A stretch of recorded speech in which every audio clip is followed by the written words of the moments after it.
Tonight, a temporary break in the trade war sends markets soaring. The U.S. and China declaring a 90-day slash on tariffs, sending markets ablaze, both sides declaring victory, at least for now. But will it put shipping concerns to rest? My conversation with the Pope, our catch-up just days after his election, what he said when I asked what it was like to become the first American to lead Catholics worldwide. Will it inspire a return to the Catholic Church in the U.S.? The last known living American hostage released by Hamas, Edan Alexander, an IDF soldier held 584 days back on Israeli soil. The emotional outpouring from his family. The president prepares for a major Middle East trip, but now the jumbo jet-sized controversy as Qatar offers to gift a new Air Force One. Democrats blasting the move, the potential security risks worrying some experts. Underway, the opening statements in the federal sex trafficking trial of Sean Diddy Combs. The prosecution laying out a portrait of drug-fueled sex parties. The defense team saying it was all consensual, not federal crimes. In court, Sean Combs' mother and children. Plus, my concern is that we could see other situations like this around the country because the system is old. It's old. Radar outages, telecom dropouts, staff shortages, the nonstop parade of issues for a key travel hub. And the life of Leo, from his humble roots as a missionary in Peru to his rise to Pope. This is NBC Nightly News with Lester Holt. Reporting tonight from the Vatican. Good evening and welcome from the Vatican. It has been an extraordinary few days here in one of the holiest places in the world. And today, I spent a remarkable few moments speaking an impromptu conversation with Pope Leo today. We'll have that in a moment. But first, there is big news on the trade front this evening. The U.S. and China agreeing to turn down the heat on tariffs. The deal means the two sides will continue talking over the next 90 days in search of a permanent agreement.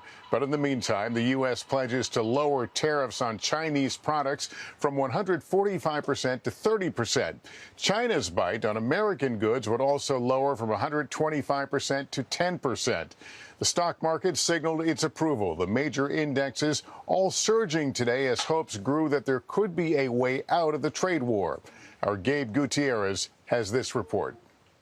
Tonight, President Trump is touting a dramatic de-escalation of his trade war, calling it a total reset with China after negotiations this weekend. China was being hurt very badly. They were closing up factories, and they were very happy to be able to do something with us. And I'll speak to President Xi maybe at the end of the week. For 90 days, while trade talks continue, the U.S. has agreed to lower its 145% tariff on Chinese goods to 30%, while China will go from a 125% tax on American products to 10%. The thaw in relations, even if temporary, sent stocks soaring, the Dow up more than 1,100 points today. All of it as President Trump departs for his first major international trip of this term to Saudi Arabia, Qatar, and the United Arab Emirates. The president is defending his decision to accept a super luxury jumbo jet from the Qatari government for the Pentagon to use as the new Air Force One, amid ongoing delays for a replacement jet from Boeing.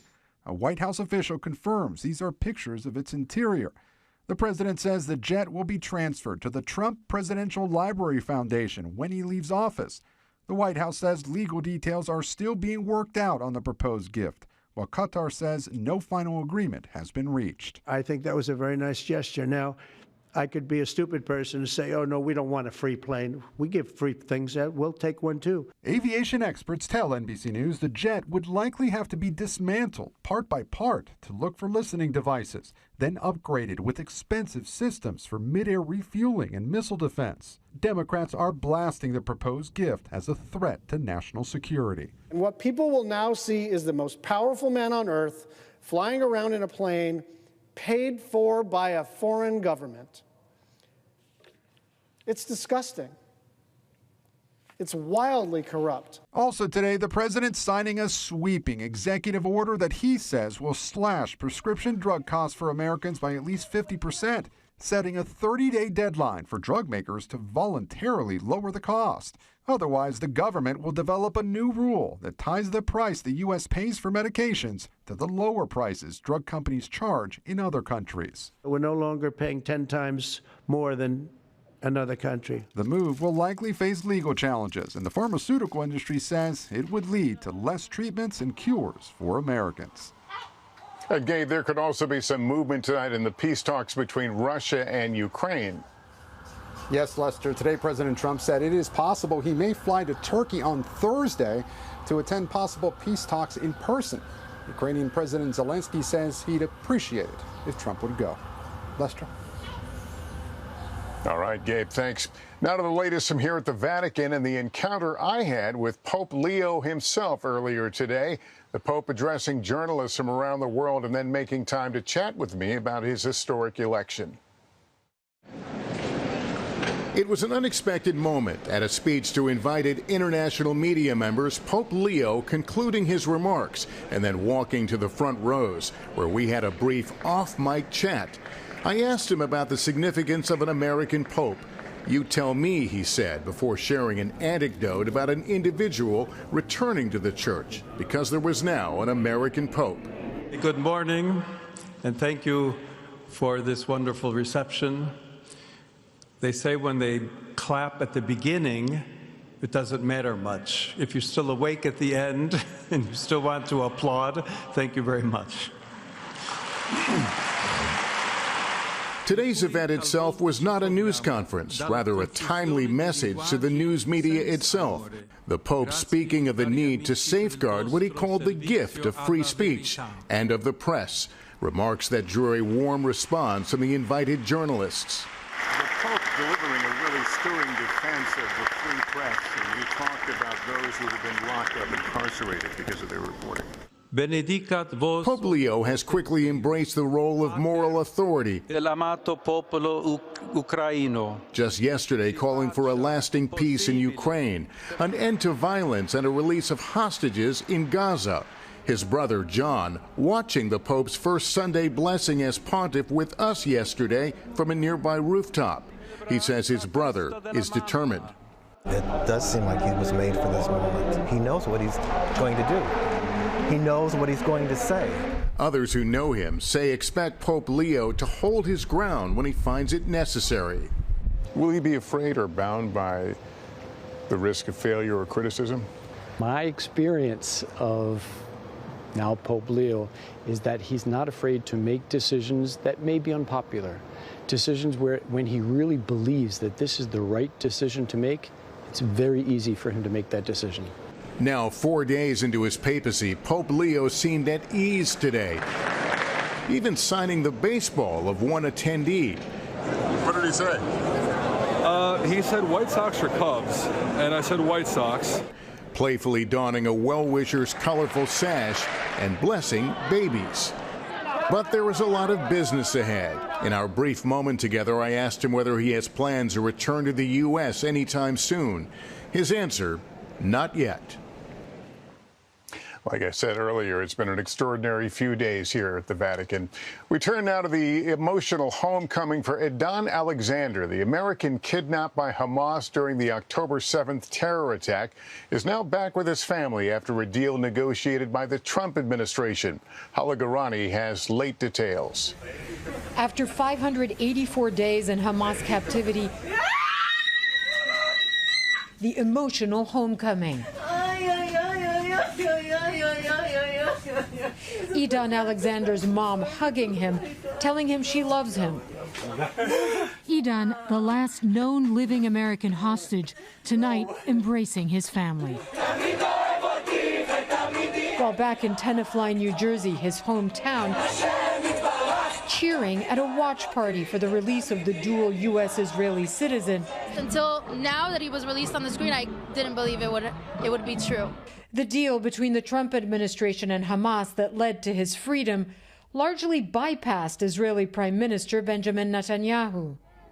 Hamas is still holding at least 20 living hostages, The father of one of them says only one man can get his son out. Only hope is in President Trump.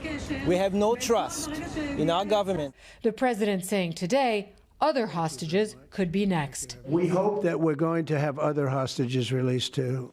Lester has been speaking with the families of American hostages for months, here with Edan's sister last September. Like my best friend, that I was growing up with, has just been like gone from my life. I'm sorry. No, it's okay.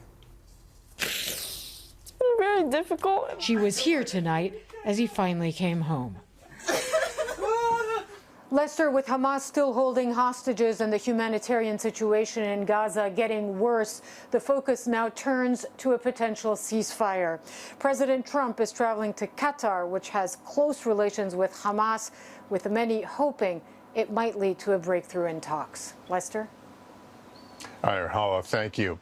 The much-anticipated sex trafficking trial for Sean Diddy Combs finally got underway. The prosecution painting a lurid picture of drug and sex-fueled parties.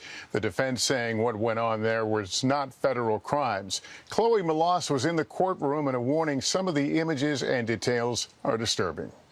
Music mogul and business icon Sean Diddy Combs in front of a judge and jury today, facing 5 criminal counts in a bombshell sex crimes and racketeering trial expected to last for 2 months. He's engaged, he's ready to go, he's ready to put on his defense. In opening statements, prosecutors laid out a 20-year pattern of alleged abuse, accusing Combs of running a criminal enterprise, including sex trafficking and kidnapping. Prosecutors say that he forced his alleged victims to take part in drug-fueled sex parties called freak-offs. At the center of their case, star witness Cassie Ventura, Combs' former girlfriend, who first accused him of abuse in an explosive 2023 civil suit, which was quickly settled without Combs admitting wrongdoing. A version of this 2016 security video obtained by CNN showing Combs brutally beating Ventura in a hotel hallway played for jurors today. The prosecution's first witness, a former hotel guard who was on shift and responded after the assault. He says Ventura appeared scared, had a, quote, purple eye, and said she wanted to leave. Defense attorneys acknowledged Diddy's bad temper in their opening statement, saying, quote, sometimes he is so angry and jealous that he gets out of control. But they said domestic violence is not sex trafficking and love of baby oil is not a federal crime. They described the alleged victims as, quote, capable, strong adult women and said that they're after money. Who has the bigger hill to climb here?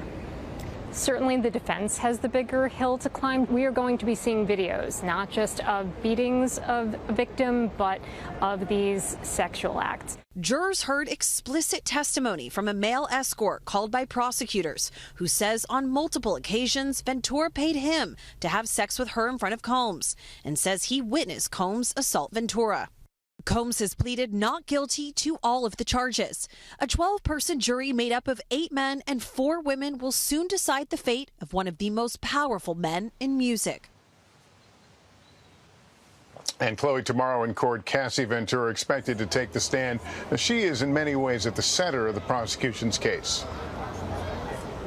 That's right, Lester. This is the first time in years that Cassie Ventura and Sean Combs will be together in the same room. She's a key witness for the government, and her testimony is expected to be explosive. I also just want to point out that she's currently pregnant with her 3rd child. Lester? Chloe Melas, thanks.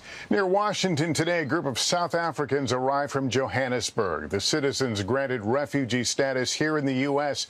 after the president gave them an exception. Andrea Mitchell has more.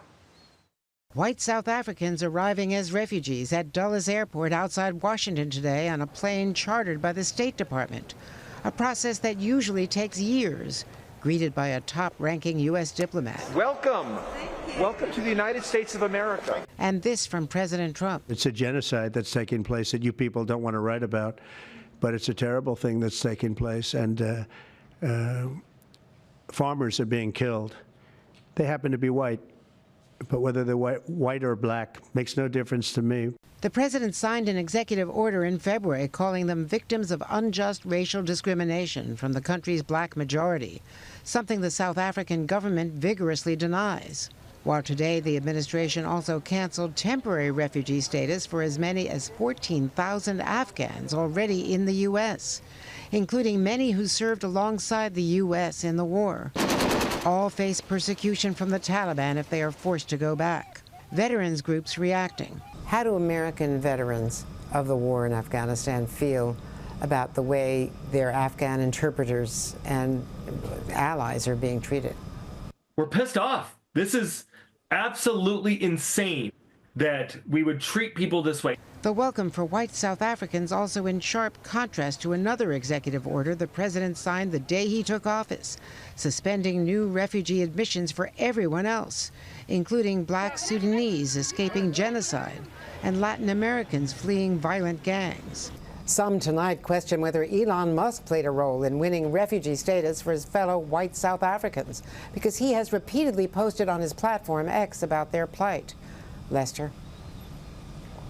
Andrea Mitchell, thanks. In 60 seconds, up in the air, the new issues at Newark Airport and the effort to fix it before the busy travel season. Back after this. Tonight, just 2 weeks until Memorial Day kicks off summer travel season. The Transportation Department is laying out an aggressive plan to address the air traffic control issues at Newark Airport after yet another brief telecom outage. Tom Costello reports. Now up and running 2 high-speed redundant telecom lines, sending radar and radio data from New York to controllers in Philadelphia who handle Newark airspace. When the main line still glitched early Sunday morning, the new backup lines held. The equipment that we use is so old, the information has to be slowed down. It comes in too fast. Sunday's glitch lasted only 30 seconds, but DOT Secretary Duffy says controllers feared the system was crashing and ordered a 45-minute ground stop with delays and cancellations quickly climbing. And Newark, just so you know, we're all rooting for you for better equipment and more staff. Blaming the Biden administration for failing to upgrade the system, Duffy says a Tiger team is now fast-tracking new fiber optic lines to controllers at Newark, JFK, and LaGuardia, but it will take weeks to test. Families shouldn't have to wait 4 or 5 hours for a flight that never takes off. Amid the equipment failures, too few controllers, and a runway under construction, United has cut nearly 36 flights at Newark and is urging other airlines to also make cuts. Meanwhile, the Trump administration urging Congress to spend tens of billions of dollars up front to replace the entire ATC system nationwide. My concern is that we could see other situations like this around the country because the system is old. It's old. On Wednesday, the airlines are meeting about reducing the number of flights at Newark, with the airport already maxed out. Lester? Tom Costello tonight. Thanks. We're back in a moment with the breaking story about a prominent rapper stabbed behind bars. And when you can see Michael Jordan back in basketball. We'll explain. The rapper convicted of shooting performer Megan Thee Stallion was rushed to the hospital after being stabbed in prison. Authorities say Tory Lanez was attacked this morning by another inmate of the California prison, where he is currently serving a 10-year sentence. Lanez, whose real name is Daystar Peterson, was convicted for shooting Megan Thee Stallion in the foot during a 2022 party. No word on his condition. And new images are giving us a brighter look at the solar system's biggest planet. These are the latest taken from the James Webb Telescope showing Jupiter's auroras. NASA says the auroras are 100 times brighter and more energetic than northern and southern lights seen here on Earth. And finally, big news from the sports world. Number 23 is back. Announced today, Michael Jordan will be part of the NBC sports coverage of the NBA. Jordan said today he's excited about his new role as a special contributor. You can catch the 6-time NBA champ starting this October. And when we come back here tonight, Pope Leo's roots on the ground where he started his work as a humble missionary decades before his destiny as Pope. Finally tonight, Pope Leo spent many of his early years in Peru, leaving a permanent impact on communities he served. Stephanie Gosk retraced his steps. Chulucanos, Peru is roughly 16 hours from the capital Lima, in the foothills of the Andes. It's where Pope Leo XIV began his work in South America in 1985. about as far away from Chicago as one can get. Robert Prevost came to this region of northern Peru when he was 29 years old. It was going through an economic crisis, there was internal strife, and he was here to try to help. El culmen del terrorismo. Father Fidel is an Augustine missionary himself. Entonces, los terroristas. He tells me communist guerrillas threatened the Augustines in the 80s, but they defiantly stayed. We went in search of Father Prevost's church. We thought this was the one, but then as we were standing here shooting it, a taxi driver said, "That's not his church. Let me take you to his church." Hola, señor. Winding through the streets of Chulacanas, he knew exactly where it was. Local sculptor Cesar Juarez greeted us. Like so many here, he has a Pope Leo story. During a recent visit, Juarez gave then Cardinal Prevost a replica of one of his statues. Usted puede creer. Can you believe he is the Pope? I asked him. No, he said, I couldn't. We are so proud. So is the Ruiz family. Sandra and her younger brother were baptized by Padre Roberto. She remembers the day. He was so charismatic, she said, and really connected with children. Her mother feels blessed. Pope Leo, they said, left his mark not just here, but all over Peru. Stephanie Gosk, NBC News, Chulucanas, Peru. And that is Nightly News for this Monday. Thank you for watching. I'm Lester Holt. Please take care of yourself and each other. Good night. Thanks for watching. Stay updated about breaking news and top stories on the NBC News app or follow us on social media.